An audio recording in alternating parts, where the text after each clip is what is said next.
Hi, my name is Brittany Proctor. I am a licensed professional counselor and chemical dependency counselor here at the VC Counseling Center, and I'm also here with Madison. Hi, my name is Madison Nieto. I'm a licensed professional counselor associate here at the Victoria College campus. And today, we're doing something kind of interesting. We're giving this idea a shot, where it's kind of where you can listen to these things on your own time. Especially like we hear a lot of times from students and people in general, right? That like there's not enough time to live, basically. And that therapy is like a significant time investment. So we wanted to kind of offer these videos to kind of you can work through them in your own time, and kind of make informed decisions and get some more information about counseling, mental health, and services and stuff like that. So today we're going to be tackling this idea of kind of like what is counseling in reality? Because I feel like a lot of times we have students or even staff that are like, obviously counseling is a thing, but like, what does that look like in reality? So we figured that we would take a minute to kind of go through, and I pulled from Google a definition of what counseling is, and we'll kind of take it piece by piece with you and see. So obviously, counseling is typically a one-on-one type situation, right? So you come in for counseling with a licensed professional, such as myself or Madison, and it's going to be you and that counselor in a room together, talking about whatever issue it is that brings you to therapy. Um, so the definition I have is counseling is a professional service that involves a trained counselor working with an individual or a group to address personal, emotional, or interpersonal issues. And it also aims to address multiple different bullet points. So, the first thing that counseling can do for anyone who engages in this service is improve mental health and well being. Yeah, and I feel like that one's pretty self explanatory, right? Like some people can have a positive impact on their mental health and wellness because of counseling. But that's not to say that everyone benefits the exact same way. Sometimes, especially like most therapists do talk therapy where we're just sitting in a room talking to each other. And the goal is that like talking about something is going to make you feel better or improve, your symptoms in some way. But there are some people that is absolutely not helpful for them. And thankfully there are other types of therapy that a person can get. um, Another thing that counseling can do is enhance coping skills and problem solving abilities, and I really like this point because I feel like that's primarily what we do, right? Is you know people come in and they have specific issues in their life or things they're not coping with, and then with counseling, a counselor can teach you skills, strategies to be able to overcome these challenges, and things that you can practice, and like concrete, real ways that you can try to change or make a difference in your life or your behaviors. For sure. I think some people come in with absolutely no coping skills. Some people come in and they've tried multiple things. So, it's really just about meeting them where they're at and helping them expand their toolbox of coping skills. So, the next thing that counseling can do is help promote personal growth and development. Obviously, in counseling, we like to set goals with students based off the areas that they want to work on. So, this just allows them to help kind of explore what's most important to them and just help them grow and develop as best as possible. And another point is that counseling can help explore and understand thoughts, feelings, and behaviors. And I feel like we have a large portion of students that come in for this, even, right? Like students that come in and they have things that, maybe occurred earlier in their life or even like aren't actively occurring. And they're trying to kind of explore and understand like what they went through, how it impacted them, even identifying like what specific types of thoughts you're having too, right? Because a lot of times I'll have someone come in and they'll be like, I'm super anxious, but I have no idea why. And so the more that we kind of talk and the more that we kind of explore what's going on, we can start to identify like specific thoughts or, specific fears that are going on that maybe the person wasn't thinking about like on the surface of their brain. But like the more that we talk about it, the more we dig into it with specific questions, the more aware they become of that. And it can be really helpful for some people. For sure, that awareness and just identification of those thoughts, feelings, and behaviors can play a huge role in understanding why their mental health is being impacted and how we can get them back on the right track. So, another way that counseling can be beneficial is it can help us develop strategies for addressing specific challenges. So there's lots of challenges that we face in our lives.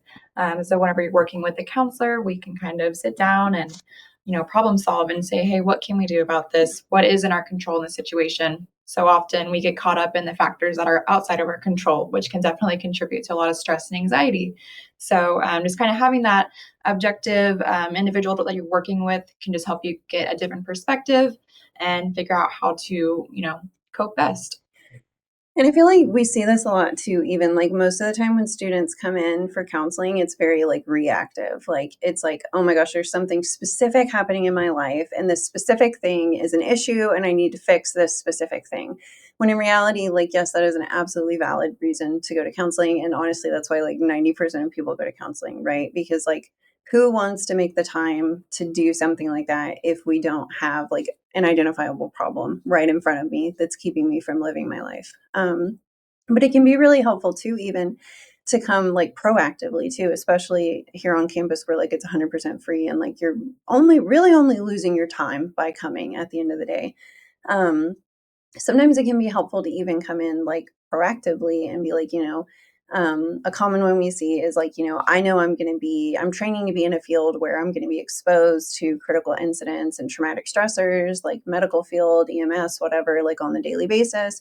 Like, help me develop the tools to be able to manage this over the course of a career, which can be a really like positive thing to be adding to your coping skill toolbox. So it's even appropriate to come in without a specific identifiable problem and just kind of be like, even like, I just want to be a better human, because I feel like we see that, but not a ton of that either. For sure. And I think just getting students in the door in our office before, we're at that point of, just complete stress No and return. exhaustion, no return is just so essential. And, it does happen. We do reach our breaking point, and that's whenever we're like, okay, maybe I should start counseling. But it is also possible to help you kind of gain awareness of those signs and symptoms that might be indicators that, okay, something is not going as I would like it to. How can I get some assistance and start working on myself? And that's what we're here for. And I will say too, counseling is a lot more effective before we get to that point. So like, if we're already at the point where we're overwhelmed and panicking and like, on a metaphorical like edge of a cliff, like it becomes very hard to do the like work necessary for counseling to be extremely effective. Like, because then at that point, like, okay, we have to like stabilize, and we have to like calm everything down, and we have to like, take things like small steps at a time, versus when we come in healthy, it's a lot easier to make significant changes when we're healthy making those changes. Definitely. Okay, so the last point is that counseling sessions typically involve confidential discussions between the counselor and client, where the client can share their experiences and receive support and guidance. The counselor uses their expertise to help the client gain insights, developing coping mechanisms, and achieve their desired outcomes. Now, I do want to back up to the beginning of this sentence, right, where it talks about confidential discussions.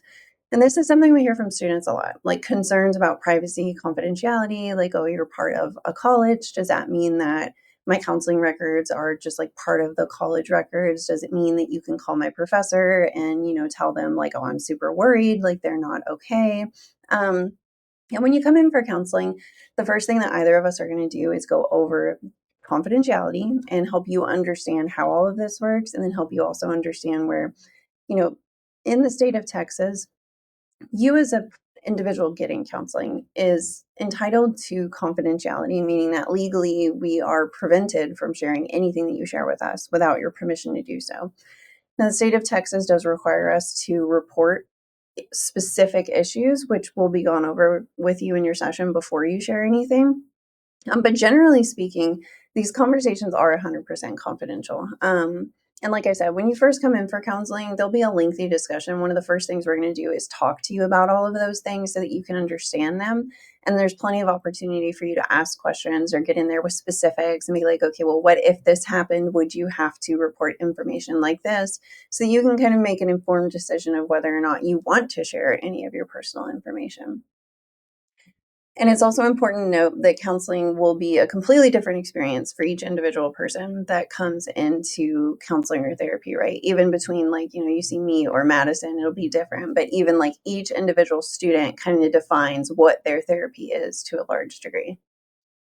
For sure. I think everyone has different goals, different things that are more prevalent that they need to work on in their lives. Some people only need a few, counseling sessions, whereas other people might want to stay for the whole semester, maybe a few semesters. It's really just dependent on what you need and just knowing that we're here for you, whatever that journey looks like.